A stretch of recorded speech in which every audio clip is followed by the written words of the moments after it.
প্ৰশ্ন আহিছে sir kindly reply দিব যদি বেটাৰমেন্ট মাৰ্কশিটটো ৰিজেক্ট কৰি দিয়ে তেনেহলে এইচএস মাৰ্কটো অনলি অৰিজিনাল মাৰ্কশিটৰ ওপৰত কাউন্ট হ'ব নেকি? প্ৰশ্ন হল মই আপোনাক প্ৰশ্ন কৰি আছো যে মানে আপোনাৰ বেটাৰমেন্ট মাৰ্কশিটটো কিহৰ কাৰণে ৰিজেক্ট কৰিব? ফাৰ্স্ট টাইম বেটাৰমেন্ট হলে ৰিজেক্ট নকৰিব, সেকেন্ড টাইম বা থাৰ্ড টাইম বেটাৰমেন্ট হলে ৰিজেক্ট কৰিব পাৰে। আৰু আপোনাৰ যেটো প্ৰবলেমৰ কথা কৈছে অৰিজিনাল মাৰ্কশিটৰ ওপৰত কাউন্ট হ'ব নেকি, যদি প্রথমটো ক্যান্সেল হয়ে যায় তাহলে অরিজিনাল মার্কশিটের উপর কাউন্ট হব, কিন্তু ইয়াত মানে কিহৰ ওপৰত ভিত্তি কৰি আপুনি এইটো দিছে সেইটো যদি প্ৰপাৰ আপনি এনসাৰ দিব নোৱাৰে বা আপনি ইচ্ছা কৰি ভুল কৰিছে তাহলে আপোনাৰ ক্যান্ডিডেটছাৰো ক্যান্সেল হ'ব পাৰে। এইখিনি কথা তো এডভাৰ্টাইজমেন্টতো লিখা আছে যে আপোনালোকে যেটো তলৰ তিনিটা লাইন থাকে যে মই নিজৰ ইচ্ছা মতো সকলো ডকুমেন্টছখিনি সাবমিট কৰিছো, মোৰ কিবা ভুল হলে মই মোৰ নিজৰ ক্যান্ডিডেটছাৰ ক্যান্সেল হৈ যাব বুলি মই নিজে সাক্ষী দিলো, এনেকুৱা ধৰণৰ লিখা থাকে। তো গতিকে আপোনালোকে মানে এপ্লিকেশনটো সাবমিট কৰোঁতে বহুত ভালকৈ কৰিব। আৰু আপোনাৰ কোৱেশ্চনটো হৈছে যে কিহৰ কাৰণে ৰিজেক্ট হ'ব সেইটো আপুনি লিখা নাই ইয়াত, কিহৰ কাৰণে ৰিজেক্ট হ'ব সেইটো আপুনি প্ৰপাৰ লিখি দিলে মই বুজি পালো হয়। বাট আপোনাৰ যদি এনেকুৱা হয় তথাপি পুৰণিখিনি এড হ'ব, যদি সেম সাবজেক্ট না থাকে এনেকুৱা ধৰণৰ প্ৰবলেম থাকে তেনেহলে পুৰণিখিনি এড হ'ব। কিন্তু আপুনি ইচ্ছা কৰি যদি সেকেন্ড বেটাৰমেন্ট বা থাৰ্ড বেটাৰমেন্ট দিছে এনেকুৱা যদি দিছে কিবা মানে ভুল কৰিছে, কিবা ইনভ্যালিড ডকুমেন্ট সাবমিট কৰিছে তেতিয়াহলে হিয়তে ক্যান্ডিডেটছাৰ ক্যান্সেল কৰিব পাৰে। বাট ইমান সোনকালে ক্যান্ডিডেটছাৰ ক্যান্সেল নহয়, তথাপি হিয়তে মানে সতৰ্ক কৰি দিয়ে আগৰ পৰাই। তো ডিপাৰ্টমেন্টেৰ কথা এইটো, তো আপুনি কিহৰ কাৰণে বা এনেকুৱা সুধিছে মই আপুনি ক্লিয়াৰ কৰা নাই, গতিকে মই ক্লিয়াৰিফিকেশন দিব নোৱাৰিলো। প্ৰশ্ন কৰিছে বিটিআৰৰ কাট অফ দিব প্লিজ। বিটিআৰ এতিয়ালৈকে এডভাৰ্টাইজমেন্টে হোৱা নাই, পোস্ট আছে 1286 পোস্ট আছে লোৱাৰ প্ৰাইমেৰী ক্ষেত্ৰত, এলপিএছৰ ক্ষেত্ৰত। এইখিনি পোস্ট ৰেডি হৈ আছে, সকলোখিনি ৰেডি আছে, এডভাৰ্টাইজমেন্ট দিব। এতিয়া এডভাৰ্টাইজমেন্ট দিয়া নাই, মই কাট অফখিনি বিচৰাও নাই মানুহৰ পৰা, ডাইৰেক্ট আইডিয়া কৰা নাযায়, কাট অফখিনি আগত বিচাৰিব লাগে। তেতিয়া বিচাৰি কমসে কম 500 প্লাস কাট অফ আহিলে তাৰ পৰা পাৰ্সেন্ট কৰি যে কিমান পাৰ্সেন্ট কিমানৰ ওপৰত বহুত মানে এটা অঙ্ক কৰিব লাগে, সেই অঙ্কৰ ভিত্তি কৰি কাট অফ আমি আলোচনা কৰিব পাৰি। মই এটা কথা মই আপোনাক এতিয়া ক'ব পাৰো, সেয়া হৈছে কি বৰ্তমান ৰানিং যেটো ইটো চলি আছে, টিচাৰ ৰিক্ৰুটমেন্ট চলি আছে, এই টিচাৰ ৰিক্ৰুটমেন্টৰ যেটো কাট অফ হ'ব সেই কাট অফতকৈ ডেফিনেটলি বিটিআৰত হাই কাট অফ হ'ব। কাৰণ বিটিআৰৰ যেটো টেট ক্যান্ডিডেট হেয়া বহুত বেছি পাস কৰিছে, আৰু বিটিআৰখিনি অসমত বিটিআৰ টেট পাসখিনি অসমত যাবও নোৱাৰিব, গতিকে এই কাট অফখিনি হাই হ'ব। এইখিনি কথা ক'ব পাৰো, বাট কিমান হ'ব এইটো ক'ব নোৱাৰো এতিয়া, পিছত যেতিয়া এডভাৰ্টাইজমেন্ট দিব তেতিয়া আলোচনা কৰিম। হেল্ল' ফ্ৰেণ্ডছ, ইয়াৰ ওপৰত বহুতে মোক ফোন কৰিছিল পাৰ্সোনালি যে স্যাৰ সায়েন্সৰ মানে এপ্লাই কৰিব বহুতে মানে অসুবিধাত পৰিছে, চাকৰি এটা লাগে। মই বুজি পাইছো আপোনালোকৰ বহুত মানে টেনশন হৈ আছে, আপোনালোকে চাকৰিটো পালে ভাল। তো কিন্তু মানে আপাৰ প্ৰাইমেৰী সায়েন্স আৰু হিন্দী মিডিয়ামৰ কাৰণে বহুতে কৈছে যে স্যাৰ এইটো ক'ত এপ্লাই কৰিম, মোক পাৰ্সোনালি ফোনো কৰিছিল। তো ইয়াৰ ওপৰত মই কাট অফ ভিডিঅ' বনাম না নবনাম এনেকুৱা ভাবি আছিলোঁ, কাৰণ ইয়াৰ ওপৰত বেছি কাট অফ মোৰ ওচৰত অহা নাই। দুই এজনৰ আহিছে, কিন্তু সেইখিনি কাট অফ মই আপোনালোকক কৈ থওঁ যে কাট অফখিনি ভালেমান হাই আৰু কি। ধৰক এজনে তো 73 বুলি কৈছিল, আৰু এজনে 70 মান কৈছিল, এনেকৈ 5-6টা কাট অফ মোৰ ওচৰত আহিছে সায়েন্স টিচাৰৰ, আৰু হিন্দী মিডিয়ামৰো আহিছে, দুইটা কম আহিছে। কিন্তু এই দুইটা 5টাৰ ওপৰত কিন্তু ভিত্তি কৰি ইমান ডাঙৰ কাট অফ আলোচনা কৰা নাযায়। আৰু ইয়াত যে কাট অফ হাই হ'ব এইটো পোষ্টখিনি আপোনালোকে দেখিলেই গম পাব। ইউআৰৰ মাত্ৰ 91 পোষ্ট আছে অল ওভাৰ অসমত, ওবিচিৰ আছে 45, এসসিৰ আছে 27, এসটি প্লেন্সৰ আছে 39, এসটি হিলছ এইবিলাক আপোনালোকে জানে। টোটাল পোষ্ট আছে 310 আছে আপাৰ প্ৰাইমেৰী সায়েন্স টিচাৰৰ কাৰণে। আৰু হিন্দী মিডিয়ামৰটো দখাটো আৰু বেয়া। ইয়াতে চাওক, Hindi medium assistant teacher UPS, ইয়াতো আৰু মানে প্ৰবলেম। হিন্দী মিডিয়ামৰ 31 পোষ্ট আছে মাত্ৰ।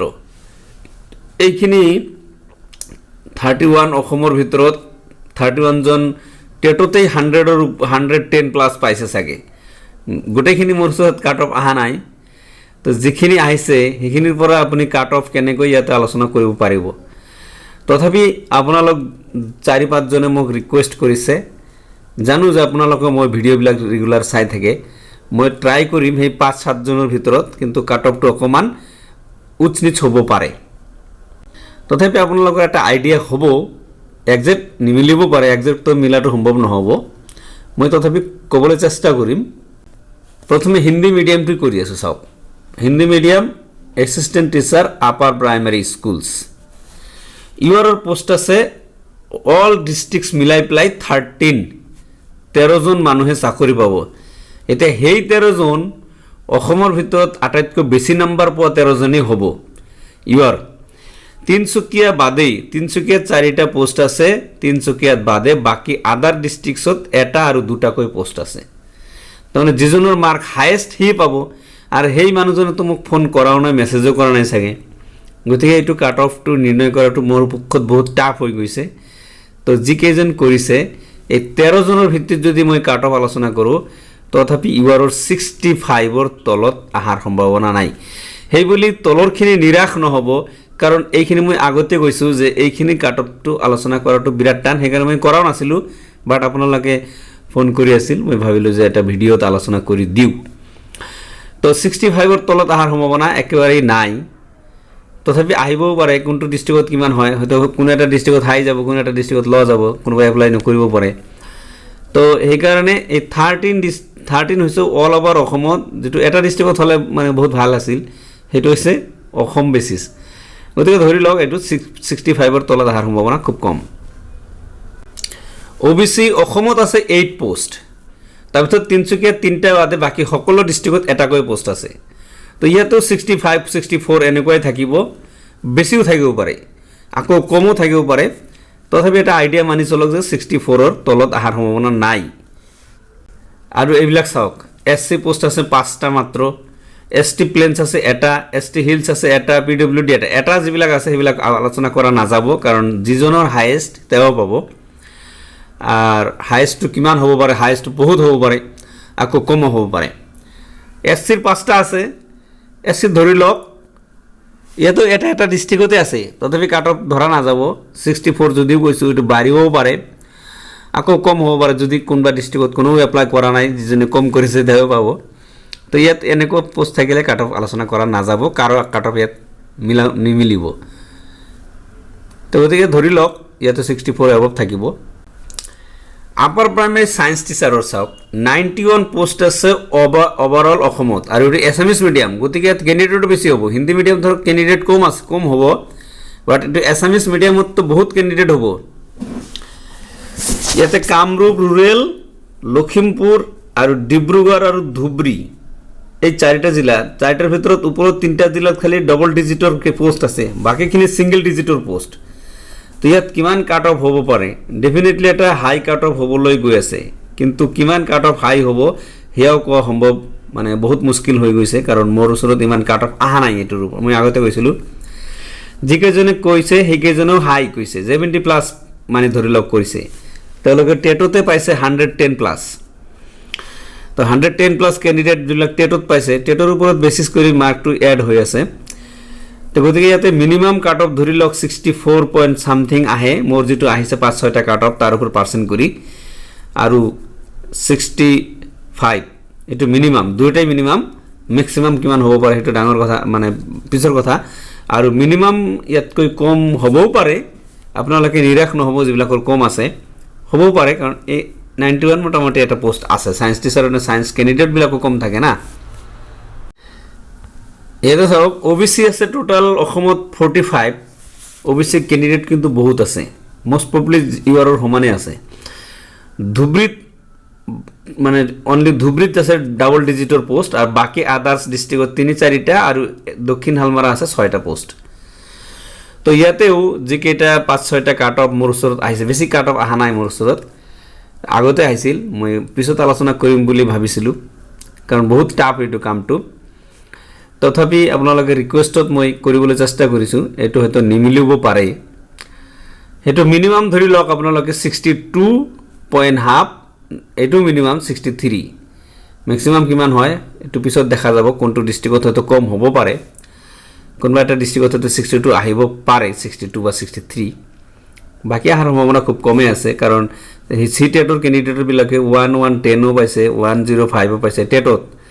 আৰু টেটত 105 আৰু 1010 মানে তেওঁলোকৰ কাট অফ এনেই ডেফিনেটলি 60 পাৰ হৈ যায় তো পোষ্ট কম থকাৰ কাৰণে কিন্তু কাট অফটো নহ'ব কমো নহ'ব সায়েন্স টিচাৰৰ তাৰপিছত এছচি আছে 27 অল ওভাৰ অসমত আছে ধুবুৰীত মাত্ৰ 6টা পোষ্ট আছে বাকীবিলাকৰ 2-3টাকৈ পোষ্ট আছে যিজন 2-3জনৰ ওপৰত হাইছ থাকিব সিয়ে পাব তো ইয়াতেও কাট অফ অকমান হাই থাকিব 60 ধৰি লওক 60 আহিব পাৰে মেবি নহলে 61 2 3 4 এনেকুৱা হ'ব পাৰে তথাপি আইডিয়া দিলো আপোনালোকক যে ইমানখিনি আহিব পাৰে নেক্সট আছে এসটি প্লেন্স 39 পোষ্ট আছে ধুবুৰীত 5টা নগাঁৱত 6টা আৰু বাকি অন্য ডিস্ট্ৰিক্টত আছে 3টা 4টা এটা দুটাও আছে তো ইয়াতেও কাট অফ কমাৰ সম্ভাৱনা খুব কম আছে এসটি প্লেন্স হলেও কম নহব তথাপি ইয়াতে 58 to 60 এনেকুৱা ধৰণৰ কাট অফ এটা দুটা জিলাত আহিব পাৰে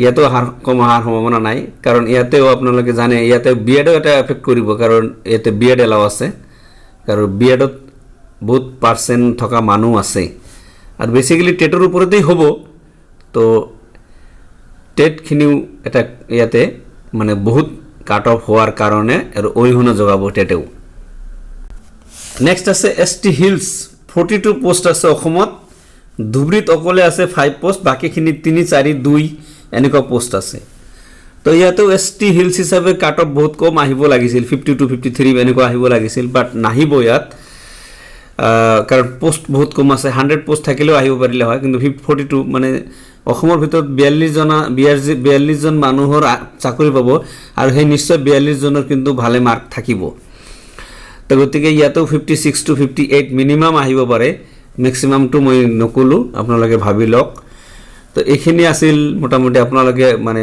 মোক ৰিকুৱেষ্ট কৰিছিল যে বনাব লাগে আপনি এটা বনাই দিয়ক মই আপোনালোকক বহুত কৰিছিলো যে নবনাও বুলি কিন্তু কৈছে নহয় স্যাৰ বনাই দিয়ক এটা আইডিয়া হ'ব তো বনাবলৈ চেষ্টা কৰিলো so thank you for watching the video আৰু আপোনালোকে মোৰ ভিডিও বিলাক চাই কমেন্ট কৰিছে ইয়াৰ কাৰণে আপোনালোকক ধন্যবাদ ফোনো কৰিছে কিছু মানে সো ভিডিও ভাল লাগিলে এটা লাইক কৰিব আৰু শেয়াৰ কৰি দিব আপোনাৰ ফ্ৰেণ্ডছৰ লগত আৰু চেনেল যদি একেবাৰে নতুন আহিছে তেনেহলে সাবস্ক্ৰাইব কৰি ৰাখিব মই এনেকুৱা ধৰণৰ informative and preparation of exam video বনাই থাকো সো আকৌ এবাৰ সকলোকে শুভকামনা যাচি মই ভিডিওৰ পৰা বিদায় লৈছো থ্যাংক ইউ সো মাচ